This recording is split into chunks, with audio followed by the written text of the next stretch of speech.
So you spoke about some biases that one should be wary of when designing a product or strategy for government bodies or edtech companies. Why do you think those biases play such a critical role? This one, yeah. So when we started understanding that how the technology can give a effective in the education sector in the country, almost a decade back, we have seen the various things which were happening. A, resistance from legacy to adoption of technology. B, the apprehension of the effectiveness of the technology. And these were happened basically when people have a notion about that, cloud may be the safe place for keeping the data. That is how these things which has happened, and that is how we understood that, these biases definitely is there because of the half or not correct informations which people have. Second thing in this aspect is where when this took a growth path, when the adoption of technology took a growth path in the country, at that time, lot of other technology players which has come and not doing a proper analysis and the data and the research, and they started using the technology in this space. Then eventually what has happened is, in between, people have started having a different biases that how it is safe to use a technology here, whether my data is safe, my entire activities which I am doing day in, day out is going as per the required to the institutions. So there are players who are like serving half-cooked meals, and that is adding to the biases as well. I'll not say half truth, but definitely, yeah, I think they have to do more research, understanding more, and because future is technology, all of us, we are aware, and undoubtedly that technology is going to play a big role.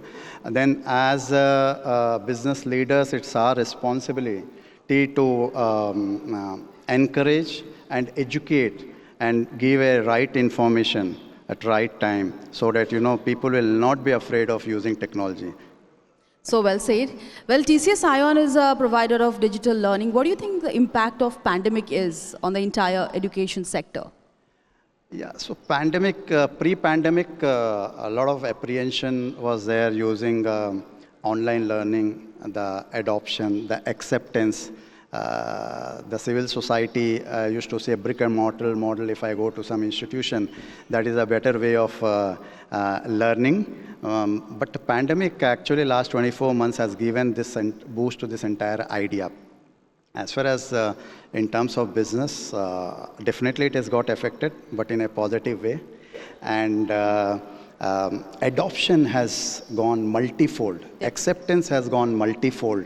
Initially, some hitches were there to understand. Confusions were there in the system. But eventually, people have understood. In fact, what we have done is, Odisha is one such state where I have given the teaching learning aid, that is the digital classroom, which is developed by TCS Ion, to all 341 primary schools, which we are given a free to use. Congratulations for that. Well, the last question is definitely not from my side. It's from the side of parents, and they want to know if this digital platform is going to be the new normal, and will it take over and replace the physical classes someday? So, I don't think so we should worry about that. See, mobile phones are there, which I talked about the penetration rate. Is it really has actually stopped the interacting, talking face to face? Definitely not. It is actually a convenience, a way of getting in touch, getting information within seconds. Same, social media has not stopped us to meet. Otherwise, we wouldn't have this physical gathering. I would have sitting in Mumbai, and I would have actually spoke to you, right, using this digital platform. So this only will enable, these digital platforms, digital learning tools will enable teachers and learners both in an effective ways. The analytics which are going to give actually that, in a classroom of 100 students are there, now teacher will exactly know which student, how he or she is performing, in which area they require improvement, which area they are doing extremely good, which is the area, if they put a focus, they can actually go with innovative ideas and ways and means. Even for students, it will help them to get in touch with the mentors, teachers, their peers, 24/7, and they can clarify doubts. And those analytics also will be visible to students. It is the only way that, how we are going to analyze, look. But machine has a power, the data has a power to reflect back the facts and figures of the students and learners.